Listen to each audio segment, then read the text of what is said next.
Hi, I'm Roberta Glass, and you're listening to my True Crime channel. Today, we are talking to Meredith Elizabeth about Making a Murderer and now Making a Murderer 2.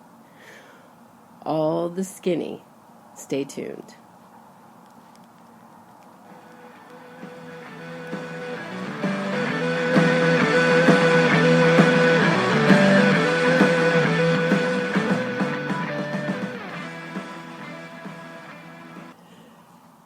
Thank you. Welcome, Meredith Elizabeth. So when I thought of doing this show, there is one person I know who is the expert in the Stephen Avery case. Not just the case, but the whole culture of supporters and non-supporters. No one knows this better than you, Meredith Elizabeth. So I'm so excited today. They just released Making a Murderer 2 on Brendan Dassey's birthday on the October 19th. So I'd like to talk to you about everything about this case and everything about the franchise, the Making a Murderer franchise. So welcome. I'm very excited to talk about it. I know a tremendous amount that I like to share. I really got into it. Mainly because we have a training in absence and disabilities, and when I first saw it taken advantage of, and I sort of watched the documentary, all 10 episodes in one day, and I was horrified at what I saw. And then I started reading. Horrified in what way? When you watch the documentary, they leave a tremendous amount of information out, and the way it looks is that these men were railroaded. And while I didn't fully buy into the $32 million lawsuit as a reason for the police to kill and plant bones of a woman on anyone's property, I thought that maybe they had planted some evidence to make him look more guilty. And there was a lot of doubt in this case. And I thought that they had, when I first saw it, that they had really exploited Brendan Dassey's disabilities and get him to say things that may not have been true. However, I started reading, and I read and read and read, and the more I read, the more it was clear there's overwhelming evidence that Stephen Avery committed this murder and that Brendan was manipulated by him to be involved and bullied. And you see the character of especially Stephen Avery, and he's a horrible, horrible person. Okay, hold on. So, can you tell me a little bit about the crime and how? First, let's talk about who Stephen Avery was before this crime. What was he like, and how was he falsely convicted of the rape of Penny Bernstein in 1985? All right, Stephen Avery is part of the Avery clan who live in Wisconsin, and it's a very interesting group of people to watch, and a lot of them are very, very likable characters, like Alan Avery, the father. It's hard not to love him. But there's a history of a tremendous amount of physical abuse in that family. And also there's stories that Stephen's mother, to discipline him when he was a child, would tie him to a tree as if he was a dog and leave him there. Oh, boy. That was the parenting of the community. In Making a Murderer 1, they present that Averys were outsiders and that all the townspeople looked down on them. That's not completely true. Especially when you're looking at Making a Murderer, you see that, these family members interact just fine with other members of the outside Manitowoc community. But that's part of the narrative that the directors wanted to push, that they were outsiders and easily blamed for things that they didn't do. But that's not really the case. Stephen Avery in the documentary, they say that he broke into a bar and stole a bowl of orders and some sandwiches, and that he burned the cat, but, they were drunk and fooling around. What they don't mention is that was his children's cat and the family cat. I don't know of any father who would take the family pet and put it in a fire and kill it, and I don't even know what you would tell your children. Torture and kill it. Torture and kill it. And why weren't the animal rights people turned off? By that, just that alone. Where's PETA? Right. Where is PETA in this? PETA's everywhere, but I don't know how this one got a pass. No. I don't. It's you see it, and it's not like it's hunting or it's really just a 21-year-old man tormenting a cat and torturing it for fun. And there were other people involved in it. Avery supporters like to say that other people did it. He was just there. That's absolutely untrue. He's the only one who served jail time for it. He was the captain of the ship. And the way it's described by everyone, even himself, is that he was the aggressor. He's the one who grabbed the cat. He's the one who poured oil on it. He's the one who threw it in the fire. When it ran away, he grabbed it, poured more oil on it, and threw it in the fire. Right. And so let's agree with the filmmakers and just say that this cat killing was just the folly of youth. What was his relationship with women like? How did he treat the women in his life? I've actually never, that's an excellent question. I've never heard of a man who is more abusive to women, ever. There's a story of his brother Earl who's telling the police in an interview that's transcribed and recorded where Earl's crying. And he says as teenagers, we were in South, and she made a joke at his expense, they all laughed. Stephen pulled her outside and started beating her. And when Earl went outside, he saw Stephen kicking this girl, this is him as a teenager, in the stomach on the front lawn. So he was kicking a woman in the stomach. So badly abused along with his kids that she felt her life was in danger on over more than 5 occasions and went to a women's shelter in fear that he was going to kill her because he was beating her badly. So this is his first. So this is his first wife. Was staying over the house one night. She reports that she was on the couch, he raped her, and you're going to notice a pattern with Stephen Avery that after he rapes women, he says the same thing of, if you tell anyone, I'm going to kill your family. So that he does that to his own niece later when he gets out of prison, and one other woman has an unconfirmed story, but a number of women, including Jody, said that when they wouldn't do what he wanted, he would threaten to hurt and kill their family and their own children. So this is who this is. Right. So way before, so there was, when you talk about the first wife who went into a women's shelter multiple times to get away from him, that was not Jody we see as the fiancée in Making a Murderer. This was the woman he was married to before he got engaged to Jody, correct? Yes, Lori. Lori was his first wife. You see her in the first, very interesting story. Very interesting story about Lori. Lori was a single mom, essentially. She married Stephen Avery. They have 4 kids. And it's interesting. The 2 twin boys have been interviewed. And for all intents and purposes, they seem like honestly decent men. Right. They cut off a connection with their father when they were younger because when they went to jail to visit him, he would beat them. And he also would send Easter cards with threats like, I'm going to kill your mother on them. So they weren't crazy about that either, and they actually requested to not have contact with him because he was so abusive to them. And that's while he's in prison. Wow. And Lori is actually married to, believe it or not, this is an interesting story. Stephen, while he was in prison, asked his younger brother Earl to have relations with his wife Lori, which looks like it happened. And Earl was like, I want to say around 15 at the time.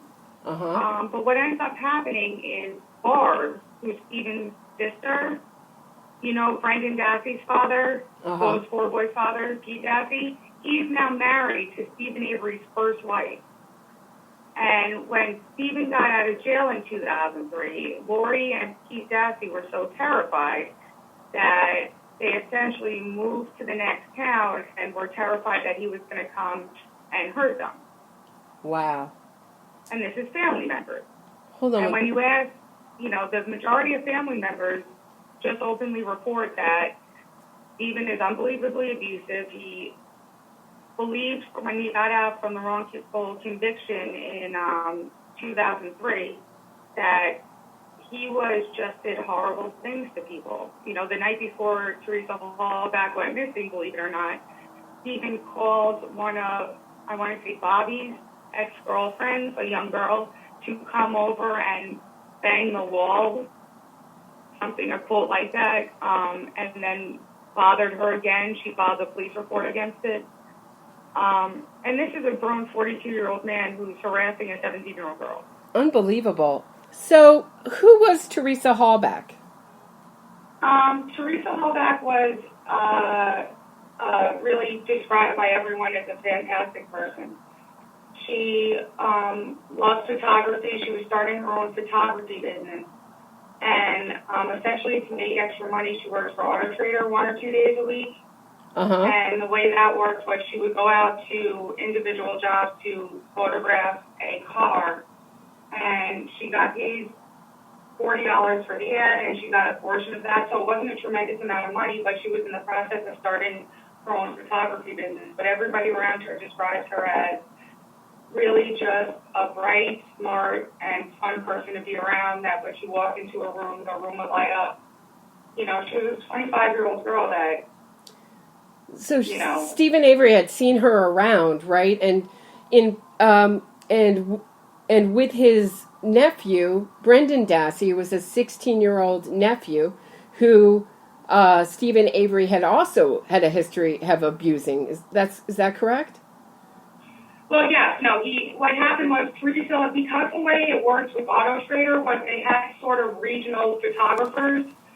So anybody would, there'd be one photographer who would go to that part of Manitowoc County, and that was Teresa Hallback. So she had been on the property a number of times because they owned an auto junkyard. I don't know why the name of that's escaping me, but they sold a number of cars, and even worked in the family garage where they, from my understanding, would disassemble cars and sell the parts. But he had seen her a number of times. This is a good story. She had been there on, it looks like October 3rd. And that would be, he answered the door in a towel situation that she got very uncomfortable with. And the police, when searching the house a month later, found dated from his computer on October 3rd a picture of his own penis that he had printed out from the computer and left on the computer desk. Oh, so how touching. His intention was to ask the lady to come in. She would casually see a picture of his own penis on the desk, and I guess he thought that she would find that attractive. Who could refuse that invitation? I know I couldn't. I don't know why every man other than pictures of his penis everywhere just to take the mystery away. What a charming guy. He's also 5'2". So, in proportion, I'm sure. I mean, how ridiculous, Well, he's a sick man. Yeah, really sick man. Really, really sick man. And so what happened? What was the murder like? I mean, what was the crime? So what happened was essentially this. He called Auto Trader. It's October 31st, which was a Monday. He called Auto Trader around 9 o'clock that morning asking for a quote. Can you send the girl that has been here before? He gives the name B. Yonda, which is his sister, Barbara Yonda. That's her married name at the time, even though she had a different boyfriend. And gives her address. He wants her, he says that there is a red van that they're going to put in Auto Trader. Interesting story. The week before, her son and a couple of people know that him and Barbara had gotten in a screaming fight because she did not want to sell that van. She wanted to keep it and give it to her boys, one of the boys. Right. It was only worth like $1,000. Stephen started screaming that she, something along the line that she was kind to her children with them, and thought that she should sell it. at the end of the day, what is it any of his business? Right. So he calls Auto Trader that Monday morning, obviously, to now get a photographer to come down to take pictures of a van that's not being sold. Not suspicious at all. So that's interesting.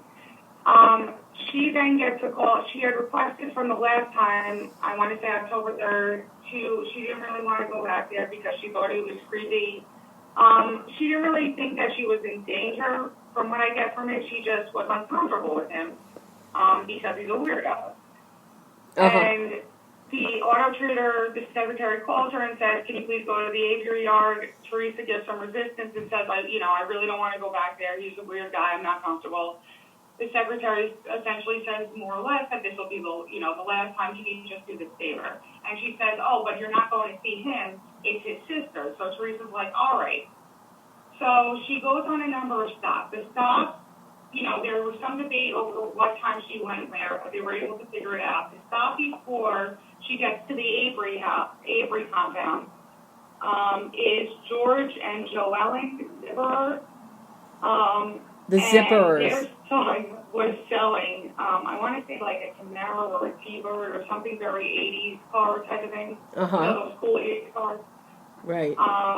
George has a horrible drinking problem. When the police came to talk to him a few days later and asked if he had seen her, not only was he not aware of what they were saying, but all he heard was she was on the property taking pictures of his son's car, and he starts demanding that they arrest Teresa for trespassing on his property. That's a very funny interview to listen to. But his wife was home outside, so then it's noted that she arrives at the Avery's. He calls sometime around, calls her back again, because she had left a message on his sister's voicemail saying she was coming and she needed the address. He obviously didn't get that message because he was at work or at his house. Around 12 o'clock, he leaves his job, which is at the Avery garage, to go home. And tells a couple people there, "I have a photographer coming over to take pictures." Interesting. This was the first time in 2 years that he had ever left work early. And leaves work early to go home to wait for the photographer. He called her twice, I want to say around 2:35 and 2:41, where he gets voicemail. And he uses star, and he blocks his phone number. Isn't that? Yes, the 2 or 3 times he calls before, he hits star 67, so his number's not coming up, and it's clear that, one, the van's not being sold, so who knows why he's calling at all. And even if his sister was selling the car, why would you, the defense used the argument that he didn't want people to know his number or to protect his privacy. He's trying to get somebody to his house to do something. And she clearly wants nothing to do with him. I don't think calling from his number would make her start stalking him. It's absurd. So calls from star 67. She's socially very active. She's on the phone all the time. After 2:41, 2:45, around there's never another outgoing call from her cell phone. Wow. Incoming calls, but she's not calling out. And when you look at her history with her phone usage, she's like a normal 25-year-old girl. She's on the phone constantly. Wow. So what happens then is, I'll tell you exactly what other people saw. The next time a witness says that they see something, they have the bus driver testify at the trial that she believes Teresa taking pictures around 3:30. But it turns out she wasn't sure what day that was, and Teresa had been there a number of times. Okay. The defense wants the 3:30 timeline. I'm not sure why, but because it doesn't really help them. The later she is there during the day, the less it helps them because they want her to go somewhere else after. And we're trying to get people to believe that she was at the Zipperers after. But the bus driver says openly at trial that I'm not sure what day that was. It could have been that day. It could have been 3 weeks before. Wow. So the next time somebody from that day actually sees him is Earl's friend Robert Fabian. And what Robert Fabian says is that he goes over the Avery property to hunt. And they're hunting rabbits. And they're obviously in a golf cart with guns hunting rabbits. Because what else would you do? And they call, they're driving around looking for rabbits and maybe squirrels. And they see Stephen, he's standing by a burn barrel with smoke pouring out of it. Earl pulls up next to the burn barrel. Robert Fabian remembers distinctly that smelling plastic smoke that was so heavy that he asked Earl to move the cart because he couldn't breathe because the smoke was in his face. He said that Stephen was looking down, he wasn't interacting with them much, and it looked like he had just taken a shower. So they go off. So then, and that was around 4:30. Supporters will tell you that Earl had an eye exam. And also what's interesting was Robert Fabian says, yes, I was there on Monday around 4:30. I saw Stephen Avery by a fire in a burn barrel around 4:30. A couple members of the Avery family called to convince him that it was in fact another day the fire happened. But he said, no, me and my wife were absolutely sure. I was there on the 31st. I saw him around 4:30. So what does Brendan Dassey say happened? He went over to give Stephen the mail, and Teresa Hallback was there tied up, begging for her life. This is interesting. Brendan Dassey, I read his IEPs and his psychological reviews, and what Brendan Dassey's disability is verbal expression. So Brendan Dassey is a lot brighter than he sounds, if that makes sense. He has a hard time verbalizing his answers and finding the vocabulary to express answer himself questions and give free narratives. So a lot of the times when you're watching his interview, he's saying yeah or no and doesn't really elaborate that much because he's not able to. That, however, does not mean that he's stupid. He's not stupid. He knows what's going on, he's aware, he just doesn't have vocabulary usage to express his ideas well. Making a Murderer shows you the famous clip of who shot her in the head. And he says he did. Mm-hmm. What they cut out of that clip, which is very interesting, is when you see the full clip, they're talking about the bedroom. Mm-hmm. So he's trying to guess what happened in the bedroom, and there is some guessing here. But when they ask her who shot her in the head, he goes, he did, with his .22. That's the full response that they edited out. So for someone who's guessing, I've never heard a person guess or lie about who did it and what specific gun they used when they shot her. So Brendan Dassey says in his confession that Stephen, she comes in and she's begging. This is like the stuff out of my nightmares. You know, she's tied up, begging for her life. Like by a miracle chance, someone actually intervenes, and it's Brendan Dassey there, who could possibly help her and free her. And instead of helping her, he rapes her, and then watches Stephen murder her, stabs her, and they take her to the garage to shoot her. Is that kind of, I mean, I know I left some details out. I think what happened here was Brendan Dassey, by the way, was questioned a number of times. Mm-hmm. That was the last confession of a 4-day run where he had confessed a little bit. They were scared that Brendan would be in danger if some of the family members found out he was speaking to the police. So him and his mom stayed at Fox Hollow, which was some sort of resort, where they wanted to speak to him, but were, be able to speak to him. They were afraid that he was in danger from other members of the Avery clan. And he spoke to them 3 or 4 times over a 3 or 4 day period, and he just kept confessing more. I think what happened was that some of the confession, I don't think, when you see him give one-word answers like yes or no, I think that he was just going along with some of it. When you look at his confession of only the free narrative, there's sort of a version that comes out that goes along with his basic psychology. His basic psychology is, and every report says this, that he's essentially if you punch him in the face, he's so unaggressive, he won't hit you back.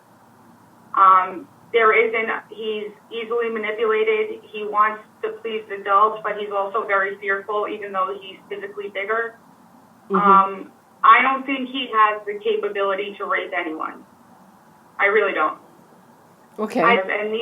This is when you just listen to his free narratives where he's speaking and giving full sentences in the confession.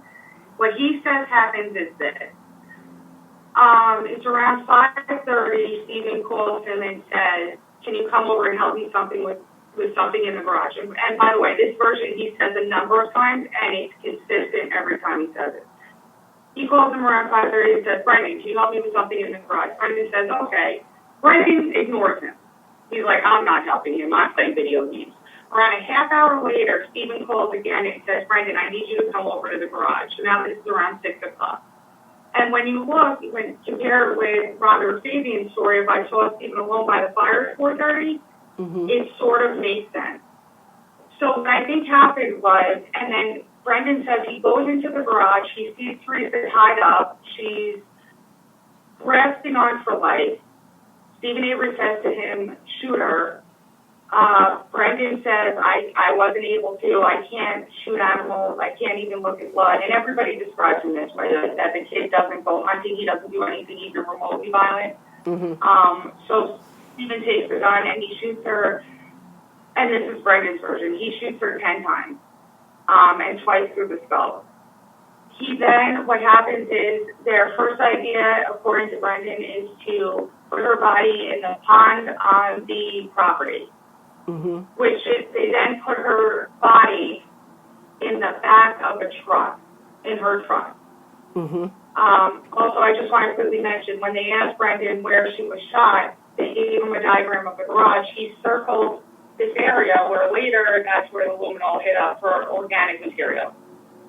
And luminol works where bleach lights up, blood lights up, and a couple other things, but they weren't there. The bleach would have destroyed the blood. They asked him what happened. He said there was blood on the floor. We tried to clean it up. We used gasoline first. That didn't work. And this is, again, a free narrative from Brendan. But gasoline first, it didn't work. We then tried to use paint thinner. That didn't work, so we poured bleach on it. As I was pouring the bleach on it, it splashed up on my jeans and stained my jeans. I have those jeans at home. Do you want to see them? The cops are like, "Do we ever?" Right. Brendan then takes them to the house, gives the cops the bleach-stained jeans, and says, "Yeah, when we were cleaning up the blood, these are the jeans I was wearing, and they're stained with bleach. They've been washed since then, but to almost offer proof that this story happened." Brendan then says that. And then also the evidence that corroborates Brendan's version of that is there were 10 shells found in the garage. So, I'm not a hunter myself. I don't know much about hunting. What I do know is I probably would not shoot a gun inside of a garage, fearing if it hit metal, it may ricochet. Again, I don't know much about guns. Right. But there was 10 shells on the floor of the garage, which means somebody was, shells discharged off the gun while you're standing somewhere and the shells land from where you shot the gun from. So there's 10 shells in the garage. So somebody was shooting something 10 times while in the garage. Supporters are going to say, well, the shells are all over the property. Well, yeah, they shot bunnies and squirrels and whatnot, but nobody shot. Why would you shoot anything from inside of the garage?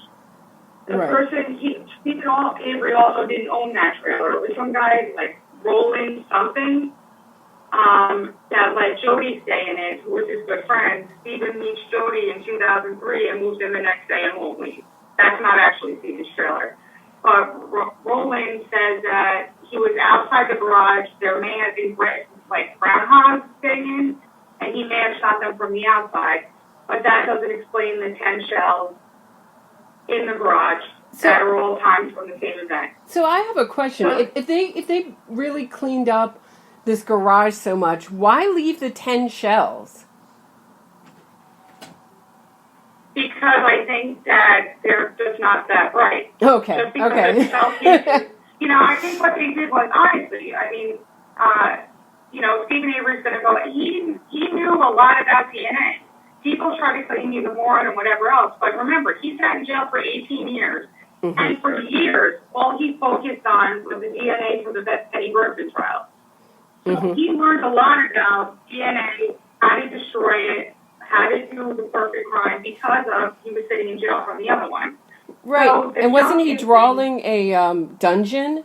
He was drawing a dungeon, his fantasy dungeon, to rape and murder women while he was in jail falsely for the rape of Penny Bernstein? Yeah, he of course did that. Another guy was in prison with him, and when he asked, this guy was out of jail for years, had no motivation to lie, he said that Stephen Avery is a very angry and sick man. He was angry at Penny Bernstein for accidentally, thinking that he was the one who did it, and that, excuse my language, bitch, is why he was falsely imprisoned for 18 years. Never mind, he would have spent 6 in it for holding his cousin hostage, trying to rape her. He would have been in jail for 6 years anyway, but we like to ignore that and pretend that he wouldn't have served any of the 18 years. And he said that he would often speak about how he was, when he got out of prison, was going to set up a torture chamber where he tied up women and raped them. Also interesting, Stephen Avery drew some art, which was the most damaged and sick things I've ever seen. One of them is women in bikinis walking around with, I guess, him in like a muscle shirt, and essentially women are portrayed as almost sex slaves in this, and he wanted to sell it. The family didn't think it was a good idea, mainly because it's not a great look for a man who wants to claim that he has respect for women. So he wanted to sell his slave pictures of women that he did in prison, his damaged drawings that he did of women, and the family was like, no, Stephen, we don't think that's such a good idea for your PR. Yeah, the story is this. This was a good one. He had that picture and a picture of another picture, and it looks as if like a 10-year-old drew it, and I'm not making fun of him, that's just what it is. And women in a line in bikinis, and what happened was he tried to get the family to sell it. They rightfully decided against it, but there was this very crazy online woman who got access to these pictures and released them. Everyone was horrified. And those sort of just went away. And her argument was the family's not supporting him. They won't sell these pictures for him. But it's very clear why nobody would want those pictures being sold, being that women are portrayed as essentially sex slaves. Right. She's a fun online personality. So, how did Laura Riccardi and Maura... Oh, wait, let me just, I'm sorry. Okay, go ahead. Because I wanted to get to the evidence. So, okay. Brendan said that after she shot, and the way Brendan's describing it is very true to somebody who witnessed an event. When somebody's describing something that they saw, and it's real, they'll talk about how they got sick physically, how they smelled something, how they heard something. And Brendan, when he's describing Teresa being shot, said, he didn't feel that he had to turn away, he couldn't look at it. If someone's making up, they saw something, they don't include those types of details about what they felt and how they were bothered by it. Right. They tend to leave those details out. So Brendan had that in there and says we were going to put her, because nobody could figure out why her blood and her hair was in the back of the truck if she had been killed there and put into the fire, which was 20 feet away. Why would you then put her in her own truck? So the police could not figure that out until they asked Brendan, and Brendan said, well, we were going to drive her to and put her in the pond, but the water level was too low, so we decided to then burn her in the fire, which is the only reasonable explanation for how her bones got 20 feet outside in a burn pit, but she was put in the back of the car, because why else would you do that? And the rivets of her jeans were found, too, right, in that burn pit, correct? I'm sorry? The rivets of her jeans were found in the burn pit? Yes. Her bones, almost the entire piece of every bone in her body, in the human body, was found. On her shin bone, they found tissue. On that tissue, they were able to identify it with her DNA.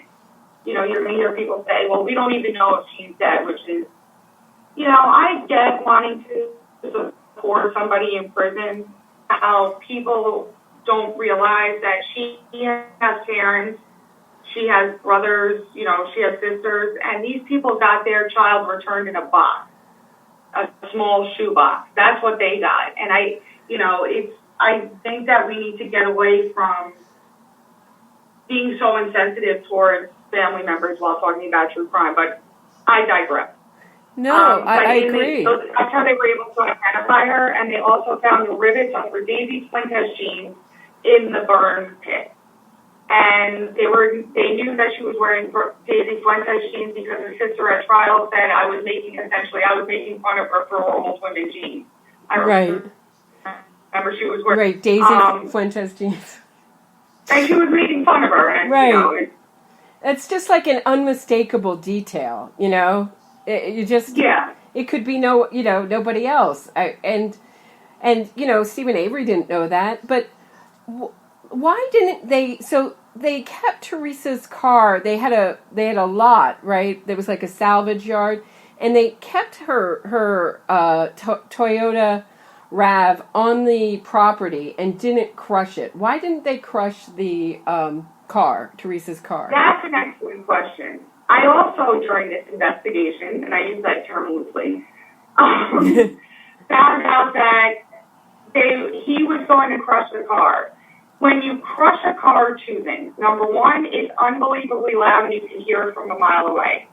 So if Stephen was going to crush the car that day, everybody on the property, including the other employees who worked for the Averys, would have heard that. Number two, you have to take the engine out of the car.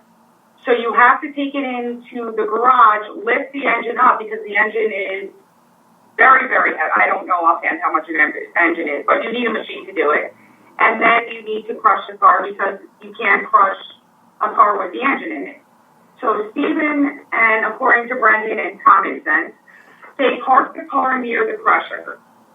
The reason why what they call supporters Pam of God, which is the woman who came in and found the car with her daughter after 25 minutes. Right. They found the car really quickly. The people who searched for the car found it really quickly, and supporters say, oh, that was a conspiracy that they found the car so quickly. They knew where to look because the police put it there. That was the conclusion, correct, by the supporters? Yeah. Well, number one, that woman was a family member. And she was, just as a human being, she and her daughter went onto the Avery property. They asked Earl let them search the property by themselves. The thing about the car was, it was the only car in the lot that had crap all over it.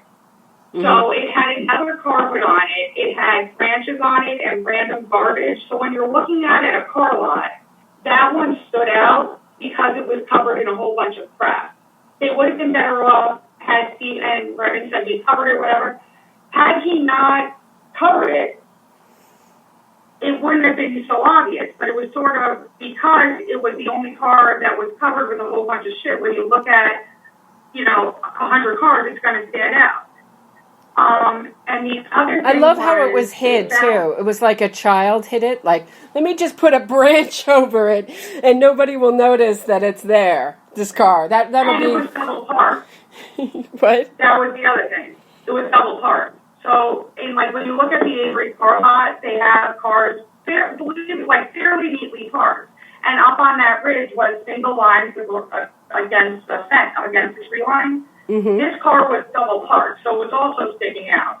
And it was at a higher elevation. Uh-huh. So, with a car lot, you see a car that's not parked like the rest of them. It's double parked, and there's crap all over it. Wow. It's noticeable. Right. And it's so funny to me. It's so funny. Yeah. We'll put this branch on it. We'll make it the invisible car. No one will see it here. He's not a genius. No. He's not a supporters like to say, wow, he did an unbelievable job destroying the car. No, he set everything on fire.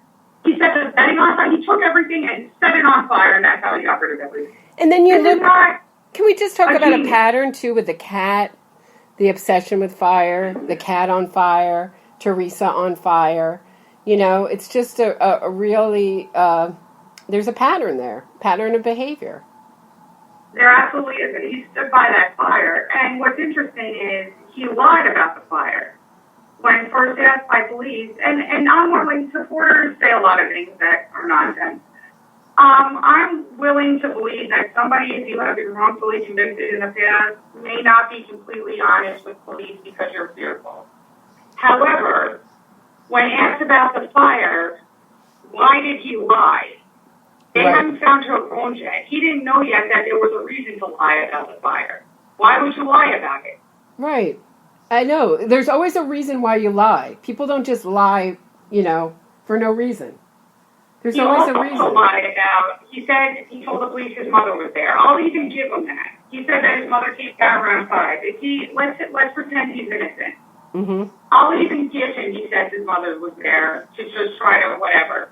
What's interesting is Brendan Dassey was there for most of the night, but he doesn't mention to the police that Brendan Dassey was there until later. Why not? Why not? If they didn't do anything, that would have been a great alibi witness. Say, I was with my nephew. I'll go get him. He'll tell you. Right. Hold on. He doesn't do that. Hold on. Okay, you're on. And this is what's interesting, and it only just came out. Do you remember this silver, quote-unquote, silver fox reporter for Making a Murderer? The guy with the salt and pepper hair? No, I don't remember him. Like he was about 30 at the time? Don't remember him, no. He's known in the Avery community as the silver fox. Recently, the silver fox was a journalist back in 2005. He's since then gotten a law degree and now has his own podcast show, which is essentially he reports on true crime. Uh-huh. And what he told another reporter in an interview that I saw was that week when Stephen Avery was up in upstate, remember how they were searching the property and the whole family went upstate? Uh-huh. That even though Brendan Dassey's brothers were also there, Stephen Avery asked that reporter and his cameraman to not film Brendan Dassey. Why? Why? Wow. Why didn't he not want any pictures or anybody to speak to Brendan? Yeah, he was afraid he was going to tell the truth. Yeah. And why didn't he want any pictures of him taken? He was fine with everybody else in the family being their pictures taken, but he was... He does not shy away from the media, Stephen Avery. He does not shy away from the limelight. He seems to really enjoy it. Wow. So, and there's 10 people in that house, and he specifically tells that news outlet, do not film Brendan Dassey. Why? So we have reached the end of part 1. Stay tuned for part 2. We're going to be back with part 2, and we're going to talk about the business of making a murderer. Thanks so much.